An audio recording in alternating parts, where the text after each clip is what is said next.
आणि महत्त्वाची बातमी, शिवसेना आमदार अपात्रता प्रकरणी सुरू असलेली सुनावणी संपलेली आहे। आमदार अपात्रता प्रकरणी दोन्ही गटाकडून अंतिम युक्तिवाद पूर्ण झालेला आहे। विधानसभा अध्यक्ष राहुल नार्वेकर यांच्या निर्णयाकडे आता लक्ष असेल।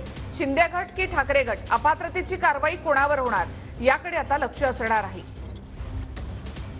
अपात्रतेच्या ज्या याचिका होत्या ज्याच्यावरती सुनावणी केली, जवळजवळ सातत्याने जवळजवळ रोजच सुनावणी चालू आहे, मुंबईत असो किंवा आता नागपूरमध्ये असो, त्या याचिकांमधील फायनल हिअरिंग आज कन्क्लूड झालेलं आहे आणि आता ही मॅटर क्लोज फॉर ऑर्डर झाली आहे।